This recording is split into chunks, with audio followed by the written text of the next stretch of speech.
ഇന്നത്തെ മറ്റൊരു പ്രധാനപ്പെട്ട വാർത്ത പ്രൊഫസർ GN സായിബാബയെ കോടതി, ബോംബെ ഹൈക്കോടതി കുറ്റവിമുക്തനാക്കി മോചിപ്പിച്ചു എന്നുള്ളതാണ്.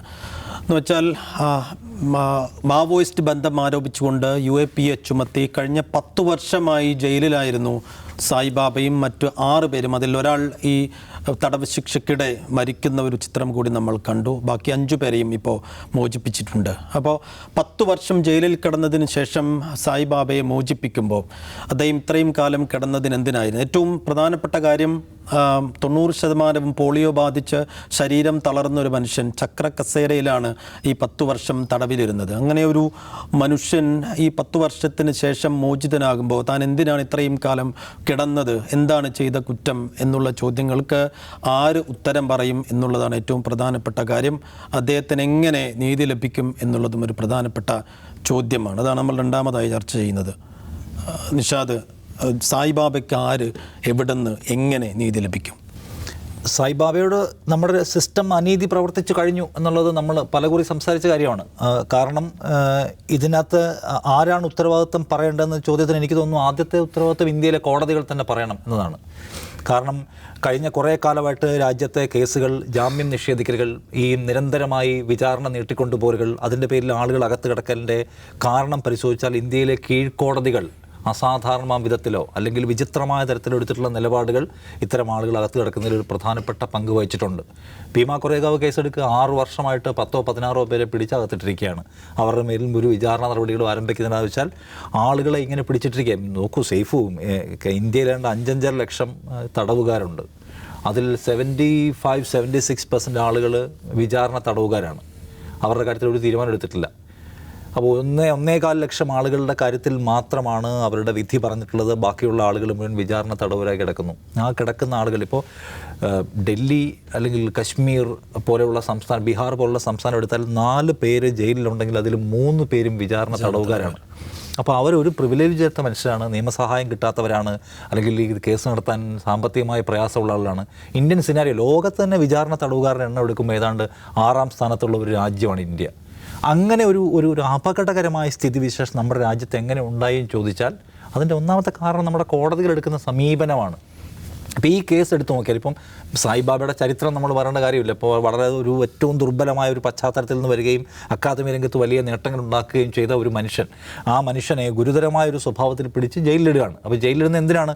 മാവോയിസ്റ്റുകൾക്കുള്ള പെൺഡ്രൈവ് ഇദ്ദേഹം കൊടുത്തു വിട്ടതാണെന്ന് സ്ഥാപിക്കാൻ വേണ്ടി ഒരു കേസ് ഉണ്ടാക്കുന്നു. ആ കേസ് അവസാനം ബോംബെ ഹൈക്കോടതി ഈ പരിഗണിച്ചുകൊണ്ട് എന്താണ് പറഞ്ഞത്? ഈ കേസ് നിലനിൽക്കുന്ന ഒന്നല്ല, UAPA നിയമങ്ങൾ നിങ്ങൾ പാലിച്ചിട്ടില്ല, ചട്ടങ്ങൾ പാലിച്ചിട്ടില്ല. അവർ 2022 എടുത്തു കളഞ്ഞ കേസിൽ സുപ്രീം കോടതി അസാധാരണമായ ഒരു സിറ്റിംഗ് നടത്തി വീണ്ടും ഇല്ല, ഇത് വേറൊരു ബെഞ്ച് വീണ്ടും പരിഗണിക്കണമെന്ന് ആവശ്യപ്പെടുകയും അങ്ങനെ വീണ്ടും പരിഗണിക്കപ്പെടുന്നത് വീണ്ടും വെറുതെ വിട്ട ഒരു കേസാണ് എന്ന കാര്യം നമ്മൾ ഓർക്കണം. അപ്പോൾ ഇതിൻ്റെ ബേസിക് പ്രശ്നം ഞാൻ വിചാരിക്കുന്ന ഒന്ന്, നമ്മുടെ കോടതികൾ, കീഴ്ക്കോടതികൾ, ഇപ്പോൾ ഹൈക്കോടതികൾ എടുക്കുന്ന അന്തിമ തീർപ്പുകൾ അല്ലെങ്കിൽ സുപ്രീം കോടതി അവസാനം പറയുന്ന ഒരു വിധിയൊക്കെ നമ്മളിങ്ങനെ ഇൻഡിവിജ്വലായിട്ടുള്ള വിധികൾ നമുക്ക് വലിയ പ്രതീക്ഷ കാണാൻ പറ്റുന്നുണ്ട്. പക്ഷേ ഇത്രയധികം ആളുകൾ ജയിലിൽ കിടക്കുന്നത്, ഇത്രയധികം കള്ളക്കേസ്, ഇപ്പോൾ UL ലളിത ഒരിക്കൽ പറയുന്നുണ്ട്, എല്ലാം റിമാൻഡിലേക്ക് അയക്കുമ്പം നിങ്ങൾ ആലോചിക്കണം, ഈ അറസ്റ്റ് ചെയ്ത് കൊണ്ടുവന്നിരിക്കുന്ന മനുഷ്യൻ എന്തെങ്കിലും തെറ്റ് ചെയ്തിട്ടുള്ള ആളാണോ? ഇയാൾക്ക് ഈ കേസ് നടത്താൻ ശേഷിയുള്ള ആളാണോ? ഇതിന്മേൽ ആരോപിക്കുന്ന കുറ്റത്തിന് എന്തെങ്കിലും വ്യക്തിപരമായ നിയമപരമായ സാധ്യത ഉള്ള കാര്യമാണോ എന്ന് ആലോചിച്ചിട്ട് വേണം നിങ്ങൾ റിമാൻഡിൽ അയക്കാൻ. അല്ലെങ്കിൽ നിങ്ങൾ ഈ പറയുന്ന എല്ലാ ചാർജുകളും അംഗീകരിച്ച് താഴെ ഒപ്പിട്ട് ഇയാൾക്ക് ജീവപര്യന്തം വിധിക്കുന്നതിന് മുമ്പ് നിങ്ങൾ ആലോചിക്കേണ്ട ഒരു കാര്യം എന്ന് ഓർമ്മിപ്പിക്കുന്നുണ്ട്. അപ്പോൾ ഇന്നിപ്പോൾ നോക്ക്, ഇന്നിപ്പോൾ കൊൽക്കത്തയിലെ ഒരു സിറ്റിംഗ് ജഡ്ജി രാജിവെച്ചിട്ട് രാഷ്ട്രീയത്തിൽ പ്രവേശിക്കാൻ പോയി. ഏത് പാർട്ടിയാണെന്ന് സ്ഥാനാർത്ഥിയാവാൻ പോവാണ്. അപ്പോൾ ഈ ഭരണകൂടം സ്റ്റേറ്റിൻ്റെ മിഷനറി ഉണ്ടാക്കിക്കൊണ്ടുവരുന്ന എല്ലാ കേസുകളും എന്ന് പറഞ്ഞാൽ ഗുരുതരമാണ് എന്ന് സ്ഥാപിക്കുകയാണ്. ഇപ്പോൾ മീഡിയ വണ്ണിൻ്റെ കേസെടുക്കും, ഇവിടുത്തെ ഒരു ഡിവിഷൻ സിംഗിൾ ബെഞ്ച് പറഞ്ഞത് ഈ ഗുരുതരമാണ്, ഒരു സിംഗിൾ മിനിറ്റ് പ്രവർത്തിക്കാൻ അർഹതയില്ലാത്ത സ്ഥാപനമാണെന്ന് ഈ സ്ഥാപനത്തെക്കുറിച്ച് വിധി എഴുതി. ഫൈനലി സുപ്രീം കോടതി അതെല്ലാം എടുത്തു കളയുകയും ഈ കേസ് മുഴുവൻ ഫോൾസ് ആണെന്ന് പറയുകയും ചെയ്തില്ലേ. അപ്പോൾ അടിസ്ഥാനപരമായ പ്രശ്നം, എന്തുകൊണ്ട് ഇത്രയധികം വിചാരണ തടവുകാർ ഇന്ത്യയിൽ ഉണ്ടാകുന്നു, അവരെന്തുകൊണ്ട് ഈ നിലയ്ക്ക് പീഡിപ്പിക്കപ്പെടുന്നു, അവരുടെ കേസുകളിൽ തീരുമാനം ഉണ്ടാകാത്ത എന്തുകൊണ്ടാണ്, അവർക്ക് എന്തുകൊണ്ട് ലീഗലായിട്ടുള്ള സഹായങ്ങൾ കിട്ടുന്നില്ല എന്നീ ചോദ്യങ്ങൾക്ക് നമ്മൾ ആത്യന്തികമായ പരിശോധന നമ്മുടെ കോടതി എന്ന് പറയുന്ന സിസ്റ്റം മനുഷ്യരോട് ദ്രോഹം ചെയ്യുന്നുണ്ട് എന്ന യാഥാർത്ഥ്യം നമ്മൾ ഒരിക്കൽ കൂടി അംഗീകരിക്കേണ്ട സന്ദർഭമാണ്. അത് എടുത്തു പറയേണ്ട കാര്യമാണ്. സായിബാബയുടെ കാര്യത്തിൽ 2022 അദ്ദേഹത്തിൻ്റെതായിട്ടുള്ള കേസുകൾ മുഴുവൻ അടിസ്ഥാനരഹിതമാണെന്ന് കണ്ടെത്തിയിട്ടും വീണ്ടും സുപ്രീം കോടതി ആ ദിവസം തന്നെ സുപ്രീം കോടതി പോയി. സുപ്രീം കോടതി പോയിട്ടില്ല, ഇത് സ്റ്റേ ചെയ്യണമെന്ന് ആവശ്യപ്പെട്ടു. അന്ന് കോടതി പറഞ്ഞു ഒരു നോട്ടീസ് പോലും ഇല്ലാതെ ഇങ്ങനെ സ്റ്റേ ചെയ്യാൻ പറ്റും എന്ന്. പക്ഷേ പിന്നീട് പ്രത്യേക സിറ്റിംഗ് നടത്തി വേറെ പരിശോധിക്കാൻ പറഞ്ഞു. അപ്പോൾ അനീതി എന്ന് പറഞ്ഞ സംഗതി സീരിയസ് ആയിട്ട് അദ്ദേഹത്തിന് മേൽ പ്രവർത്തിച്ചു കഴിഞ്ഞു. സായിബാബ ഇറങ്ങി വരുമ്പോൾ സായിബാബയെക്കുറിച്ചൊരു അനീതി മാത്രമല്ല, വേറെ ഒരുപാട് മനുഷ്യർ ഇതിന് സമാനമായ ചാർജ്, നമുക്ക് സ്റ്റാൻ സ്വാമിയുടെ കാര്യം ഓർമ്മയുണ്ട്, സമാനമായ ചാർജ് കുറ്റങ്ങൾ ആരോപിക്കപ്പെട്ട് മതിയായ തെളിവുകളില്ലാതെ നമ്മുടെ ജയിലുകളിൽ കിടക്കുന്നുണ്ട്. അവരുടെ വിമോചനത്തെക്കുറിച്ച് ആലോചിക്കാൻ, നമ്മൾ ആലോചിക്കാൻ, നമ്മുടെ പൗരസമൂഹം ആലോചിക്കാൻ, സിസ്റ്റം ഒന്നാകെ ആലോചിക്കാനുള്ള ഒരു സന്ദർഭമായിട്ടാണ് എനിക്കിതിന് തോന്നുന്നു. സാഹിബ്, ഇദ്ദേഹത്തെ സായിബാബയെ കുറ്റമുക്തനാക്കുമ്പോൾ ഉയരുന്ന പ്രധാനപ്പെട്ട ആവശ്യങ്ങളിലൊന്ന് ഈ അനാവശ്യമായ കാര്യത്തിന് പിടിച്ചു ജയിലിലിട്ടവർക്കെതിരെ എന്തു നടപടി, അല്ലെങ്കിൽ ഈ ആരോപണം ഉന്നയിച്ചവർക്കെതിരെ എന്ത് നടപടി, ഏത് വഴിക്കായിരിക്കും അദ്ദേഹത്തിന് നീതി ലഭിക്കുക എന്നീ ചോദ്യങ്ങളാണ്. ഇപ്പോൾ നിഷാദ് സംസാരിക്കുമ്പോൾ ഒരു കാര്യം പറഞ്ഞില്ലേ, നമ്മളെ രാജ്യത്ത് 5.5 ലക്ഷം തടവുകാരുണ്ടെന്ന്.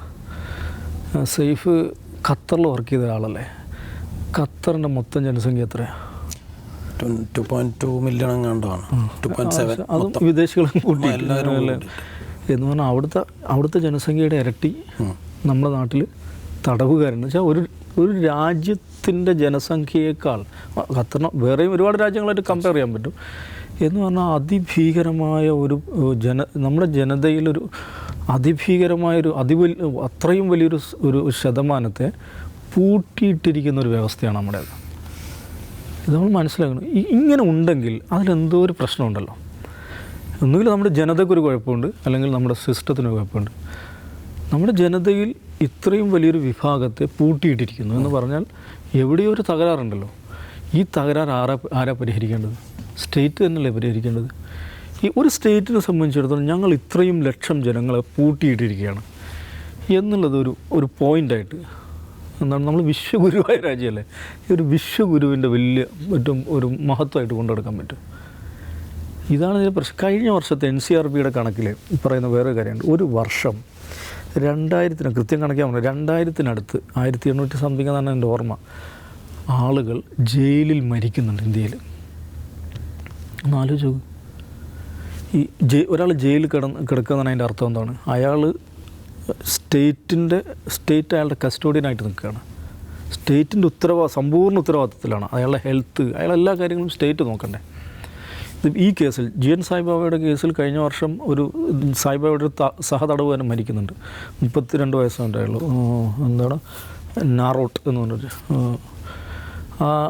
ആദിവാസി വിഭാഗത്തിൽപ്പെട്ട ഒരാളാണ്. ഈ പന്നിപ്പനി വന്നിട്ടാണ് അദ്ദേഹം മരിക്കുന്നത്. ആ സമയത്ത് വാസന്ത സായിബാബയുടെ ഭാര്യ അപ്പീൽ കൊടുക്കുന്നില്ല കോടതിയിൽ. എൻ്റെ ഭർത്താവ് മാരകമായ അവശതകൾ, ശാരീരിക അവശതകളുള്ള ആളാണ്, നിങ്ങൾ അദ്ദേഹത്തിന് മെഡിക്കൽ ട്രീറ്റ്മെൻറ്റെങ്കിലും കൊടുക്കണം എന്നൊക്കെ പറഞ്ഞാൽ അവർ സർക്കാരിനെയും കോടതിയൊക്കെ സമീപിക്കുന്നുണ്ട്. ഇതൊന്നും ആലോചിച്ച് നോക്കൂ. പൗരന്മാരെ ഇങ്ങനെ പൂട്ടിയിട്ട് പീഡിപ്പിക്കുക, അതിൽ ആഹ്ലാദം കൊള്ളുക, അതാണ് നമ്മുടെ വ്യവസ്ഥയുടെ ഏറ്റവും പ്രധാനപ്പെട്ട ഒരു മുഖം എന്ന് പറയുന്നത്. ഇത് ഞാൻ ആവർത്തിച്ച് പറയുകയാണ്, ഇത് BJP സർക്കാർ വന്നതിന് ശേഷം ഉണ്ടായിട്ടുള്ള ഒരു പുതിയ വിശേഷമാണ് നമ്മൾ വിചാരിക്കുകയേ ചെയ്യരുത്. അതുകൂടെ മനസ്സിലാക്കണം. അത് നമ്മുടെ ഭരണ സംവിധാനത്തിൻ്റെ ഭരണ സംസ്കാരത്തിൻ്റെ ഭാഗമായിട്ടുള്ളതാണ്. ഇപ്പോൾ നമ്മുടെ കേരളത്തിൽ നിന്നുള്ള ആളുകളുള്ളതാണ് ബാംഗ്ലൂർ സ്ഫോടന കേസ്. അതിപ്പോൾ എത്ര വർഷമായി? 15 വർഷമായിട്ട് ഇവർ വിചാരണ തടവുകാരായിട്ട് കഴിയുകയാണ്. ഇവരുടെ വിചാരണ 4 മാസം കൊണ്ട് പൂർത്തിയാക്കണമെന്ന് സുപ്രീം കോടതി വിധിച്ചിട്ട് 5 വർഷമായി. മഅദനി സുപ്രീം കോടതിയിൽ ജാമ്യാപേക്ഷയായിട്ട് പോയപ്പോൾ അന്ന് സുപ്രീം കോടതി പറഞ്ഞാണ് ഇവരുടെ വിചാരണ 4 മാസം കൊണ്ട് പൂർത്തിയാക്കണം. സെയ്ഫ് ഇവരെ വിചാരണ നടത്തി കുറ്റം കണ്ടെത്തി ജയിലിലിടുന്നതിനെ കുറിച്ചല്ല നമ്മൾ പറയുന്നത്. ഇവരുടെ വിചാരണയെ നടക്കുന്നില്ലെന്നേ. ഈ ബാംഗ്ലൂർ കേസിൽ പിടിക്കപ്പെട്ട പയ്യനുണ്ടല്ലോ, സക്രിയ, പിന്നെ 18ാമത്തെ വയസ്സിലാണ് പിടിച്ചുകൊണ്ടുപോയത്. ആ പയ്യനെ മീശ മുളക്കാത്ത പ്രായത്തിൽ പിടിച്ചുകൊണ്ടുപോയ അവനറിയില്ല എന്തിനാണ് പിടിച്ചുകൊണ്ട്. അവനോട് പോലീസ് നീ ഒന്ന് വരണമെന്ന് പറയുന്നു, എന്തോ ഒരു കടലാസ് കാണിക്കുന്നു, പിടിച്ചു കൊണ്ടുപോകണം. ഇവനെ വിചാരണ നടന്നു വിചാരിക്കട്ടെ. ഇവൻ ഈ സക്കരിയക്കെതിരെ ചാർജ് ചെയ്തിട്ടുള്ള വകുപ്പുകളുണ്ടല്ലോ, പ്രൊവിഷൻസ്, ആ പ്രൊവിഷൻസ് പ്രകാരം സക്കരിയ കുറ്റക്കാരനാണെന്ന് തെളിഞ്ഞെന്നിരിക്കട്ടെ. എന്നാൽ അങ്ങനെ തെളിഞ്ഞാലും അവൻ ജയിലിൽ കിടക്കേണ്ടതിനേക്കാൾ കൂടുതൽ കാലം അവൻ ജയിലിൽ കിടന്ന് കഴിഞ്ഞു ഓൾറെഡി. ഇങ്ങനെയാണ് നമ്മുടെ ഈ രാജ്യം, ഈ വ്യവസ്ഥ, ഇവിടെയുള്ള കോടതികൾ, ഭരണകൂടം, സർക്കാരുകൾ, ഇത് മുന്നോട്ട് പോകുന്നത്. ഇത്രയും അധികം മനുഷ്യർ, എൻ്റെ രാജ്യത്ത് ഇത്രയും അധികം മനുഷ്യർ വിചാരണ തടവുകാരായി ജയിലിൽ കിടക്കുകയാണ് എന്നുള്ളത് ഇവിടുത്തെ ഒരു ഭരണാധികാരിക്ക്, ഒരു ന്യായാധിപന് അവർക്കൊരു ആധിയാകാത്തത് എന്തുകൊണ്ടാണ്? അങ്ങനെ അവരെ സംബന്ധിച്ചിടത്തോളം എന്നെപ്പോലെ സ്വതന്ത്രനായി ജനിക്കുന്ന ഒരു മനുഷ്യൻ അല്ലെങ്കിൽ ഒരു കൂട്ടം മനുഷ്യർ വിചാരണ തടവുകാരായി 10 വർഷമായി, 15 വർഷമായി, 18 വർഷമായി, 20 വർഷമായി ജയിലിൽ കിടക്കുന്നു എന്നുള്ളത് ഇവിടെയുള്ള ഒരാൾക്ക്, ഒരു ന്യായാധിപനും ഒരു കോടതിക്കും ഒരു ഭരണകൂടത്തിനും ഒരു ആധിയായി അവർ കാണുന്നേയില്ല. എന്ത് മനുഷ്യാവകാശത്തെക്കുറിച്ചാണ്, എന്ത് ജനാധിപത്യത്തെക്കുറിച്ചാണ്, എന്ത് സംസ്കാരത്തെക്കുറിച്ചാണ്, എന്ത് വിശ്വഗുരുവിനെ കുറിച്ചാണ് നമ്മൾ സംസാരിക്കുന്നത്? ഇപ്പോൾ കഴിഞ്ഞ ചൊവ്വാഴ്ച ഉണ്ടായൊരു സംഭവം ഞാൻ പറഞ്ഞുതരാം. ഈ കശ്മീരിലെ ആസിഫ് എന്ന് പറഞ്ഞിട്ടൊരു ചെറുപ്പക്കാരൻ, കശ്മീരി നറേറ്റർ എന്ന് പറഞ്ഞിട്ടുള്ള ഒരു പത്രത്തിൻ്റെ എഡിറ്ററാണ്. പുള്ളി 5 വർഷം മുമ്പ് അറസ്റ്റ് ചെയ്ത് കൊണ്ടുപോയി. UAP അടിച്ചു, അറസ്റ്റ് ചെയ്തു. അയാളെ ഈ കഴിഞ്ഞ ചൊവ്വാഴ്ച അയാൾ പുറത്തിറങ്ങി. അയാൾ പുറത്തിറങ്ങുന്നതിൻ്റെ കഥ പറയുന്നുണ്ട്. എന്ന് വെച്ചാൽ 2 വർഷം മുമ്പ് പുള്ളിയുടെ മേലെ UAP എടുത്തു, കോടതി എടുത്തു കളഞ്ഞു, അയാളെ ആക്വിറ്റ് ചെയ്തു. UAP എടുത്തപ്പോഴേക്ക് തന്നെ സർക്കാർ എന്ത് ചെയ്തെന്ന് വെച്ചാൽ PSC ഇട്ടു, പബ്ലിക് സെക്യൂരിറ്റി ആക്ട് ഇട്ടു. വീണ്ടും ജയിലിലായി. ജയിലിൽ തന്നെ തുടരേണ്ടി വന്നു. എന്നാലോചിക്കുക, UAP അടിക്കുന്നു, 3 വർഷം ജയിലിൽ കിടക്കുന്നു. 3 വർഷത്തിന് ശേഷം കോടതി UAP എടുത്തു കളയുന്നു. The very next moment PSC അടിക്കുന്നു, വീണ്ടും ജയിലിൽ കിടക്കുന്നു. പുള്ളി വീണ്ടും കോടതിയിലേക്ക് പോകുന്നു. കഴിഞ്ഞ ചൊവ്വാഴ്ചയാണ് കശ്മീരിലെ കോടതി PSCയും എടുത്തു കളഞ്ഞു. ഒരു കാര്യം കാണും, ഈ ചെറുപ്പക്കാരൻ ഇപ്പം 32 വയസ്സായത്. കാശ്മീരിൽ നിന്നാണ് അറസ്റ്റ് ചെയ്യപ്പെടുന്നത്. പക്ഷേ ജയിലിടുന്ന എവിടെയാണ് അറിയോ? യുപിയിൽ അംബേദ്കർ നഗർ ജില്ലയിലെ ഒരു ജയിലിലാണ് കൊണ്ടുപോയിടുന്നത്. എന്തിനാ അങ്ങനെ ചെയ്യുന്നത് അറിയോ?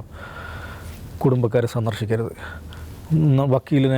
വക്കീലിൻ്റെ സഹായം ഉണ്ടാവരുത്, പക്ഷേ നാട്ടുകാർക്കോ കുടുംബക്കാർക്കോ ബന്ധുക്കാർക്കോ ആക്സസ് ഉണ്ടാവരുത്. ആയിരക്കണക്കിന് കിലോമീറ്റർ അപ്പുറം, 1400 മറ്റോ കിലോമീറ്റർ ദൂരെയാണ് കശ്മീരിൽ നിന്ന് അംബേദ്കർ നഗറിലേക്കുള്ളത്. അവിടെ കൊണ്ടുപോയിടുകയാണ്. ഓക്കെ, എല്ലാമായി. കഴിഞ്ഞ ചൊവ്വാഴ്ച PSCയും എടുത്തു കളഞ്ഞതോടുകൂടി ജയിൽ മോചിതനായി. ചൊവ്വാഴ്ച ജയിൽ മോചിതനാവുന്നു. വ്യാഴാഴ്ച കാശ്മീരിലെ വീട്ടിലെത്തുന്നു. കാശ്മീരിലെ വീട്ടിൽ ആസിഫ് എത്തുമ്പോൾ ആസിഫിൻ്റെ 5.5 വയസ്സായ കുഞ്ഞ് അവിടെ ഉണ്ട്. ആസിഫ് ആദ്യമായിട്ട് ആ കുഞ്ഞിനെ കാണുകയാണ്. ആസിഫിനെ പിടിച്ചു കൊണ്ടുപോകുമ്പോൾ ഗർഭിണിയായിരുന്നു, വയറ്റിലായിരുന്നു അവൻ. ആസിഫ് ആ കുഞ്ഞിനെടുത്ത് ലാളിക്കുന്നു. ആ കുഞ്ഞിൻ്റെ മണം ആസ്വദിക്കുന്നതിന് മുമ്പ് പോലീസ് എത്തുന്നു. ഇവനെ വീണ്ടും പിടിച്ചു കൊണ്ടുപോകുന്നു. ഒരു UAP കേസ് ഇട്ട് പിടിച്ചു കൊണ്ടുപോകുന്നു. അതിലെ തമാശ എന്താണെന്ന് വെച്ചാൽ ഇപ്പോൾ ഇട്ട് പിടിച്ചു കൊണ്ടുപോയ UAP കേസ് എന്താണെന്ന് വെച്ചിട്ടുണ്ടെങ്കിൽ ശ്രീനഗറിലെ ഒരു ജയിലിലുണ്ടായിട്ടുള്ള ഒരു കുഴപ്പം, എന്തോ ജയിലിൽ ഉണ്ടായ സംഘർഷവുമായി ബന്ധപ്പെട്ടാണ്. ആ സംഘർഷത്തിൽ ആസിഫ് പ്രതിയാണെന്നുള്ളതാണ്. ആ സംഘർഷം നടക്കുമ്പോൾ ആസിഫ് എവിടെയാണ്? ജയിലിലാണ്. ആസിഫ് മറ്റൊരു ജയിലിലാണ്. ഒന്ന് ആലോചിച്ച് നോക്കി എങ്ങനെയാണ് നമ്മുടെ സിസ്റ്റം വർക്ക് ചെയ്യുന്നത്. 5.5 വർഷം ജയിലിൽ കിടന്ന ആ ചെറുപ്പക്കാരൻ ഈ കണ്ട നിയമ പോരാട്ടങ്ങൾക്കെല്ലാം ശേഷം നിങ്ങൾ നിയമപരമായി പ്രവർത്തിക്കുമെന്നാണ് പറയുക. നിയമത്തിൻ്റെ വഴി എന്നൊക്കെ പറയും. ഈ നിയമ പോരാട്ടങ്ങളൊക്കെ നടത്തി മോചിതനായി വീട്ടിലെത്തി മണിക്കൂറുകൾക്ക് ശേഷം മറ്റൊരു കേസുണ്ടാക്കി അതിൻ്റെ വില പിടിച്ചുകൊണ്ടുപോകുക. ഇതെന്താണ്? ഇത് നിയമത്തിൻ്റെ ദുരുപയോഗമാണ്. നിയമത്തെ ഉപയോഗിച്ച് മനുഷ്യരെ വേട്ടയാടുക എന്നുള്ളതാണ്. ഇതാണ് സംഭവിച്ചുകൊണ്ടിരിക്കുന്നത്. സായിബാബയുടെ കാര്യത്തിൽ ഇപ്പോൾ സായിബാബയെ ഇപ്പോൾ അക്വിറ്റ് ചെയ്തു. എനിക്കൊരു ഉറപ്പുമില്ല ഇവർ അപ്പീൽ ഇപ്പോൾ 2022 അദ്ദേഹത്തെ അക്വിറ്റ് ചെയ്തതാണ്. വൈകുന്നേരം തന്നെ സുപ്രീം കോടതിയിലെത്തുന്നു. ആരാ സുപ്രീം കോടതിയിൽ പോകുന്നറിയോ? സാക്ഷാൽ സോളിസിറ്റർ ജനറൽ തന്നെയാണ് ഹാജരാകുന്നത്. ഈ വീൽ ചെയറിൽ മാത്രം സഞ്ചരിക്കാൻ പറ്റുന്ന ഈ മനുഷ്യനെ വിടാൻ പറ്റില്ല, പൂട്ടിയിടണമെന്ന് പറഞ്ഞിട്ട് രാജ്യത്തെ സർക്കാരിൻ്റെ ഏറ്റവും പ്രധാനപ്പെട്ട ഏറ്റവും ഉന്നതനായ നിയമ ഉദ്യോഗസ്ഥനാണ് ഈ നിസ്സഹായനായ മനുഷ്യന് വേണ്ടിയിട്ട് സുപ്രീം കോടതിയിൽ പോകുന്നത്. സുപ്രീം കോടതി രായ്ക്ക് രാമാനം സസ്പെൻഡ് ചെയ്യുകയാണ്. ഒരു ഹൈക്കോടതി ഉത്തരവ് ഇങ്ങനെ സസ്പെൻഡ് ചെയ്യുന്ന ഒരു അനുഭവം സുപ്രീം കോടതിയുടെ ചരിത്രത്തിൽ അപൂർവമാണ്. ഇവർ വീണ്ടും പറയുന്നുണ്ട് ഞങ്ങൾ സുപ്രീം കോടതിയിൽ പോകുന്നു, എന്താ സംഭവിക്കുകയെന്ന് പറയാൻ പറ്റില്ല. പക്ഷേ ഇതാണ് നമ്മുടെ രാജ്യത്തിൻ്റെ അവസ്ഥ. ഇത് നിരന്തരം ആവർത്തിച്ചു കൊണ്ടിരിക്കുകയാണ്. എങ്ങനെയാണ് നമ്മൾ നമ്മുടെ ജനാധിപത്യ സംസ്കാരത്തെ വ്യാഖ്യാനിക്കുന്നത് എന്നതിനെക്കുറിച്ച്, കാണുന്നതിനെക്കുറിച്ചുള്ള ഏറ്റവും മികച്ച ഉദാഹരണമാണ് ഈ പറയുന്ന മനുഷ്യരുടെ ജീവിതം എന്ന് പറയുന്നത്. ശരി.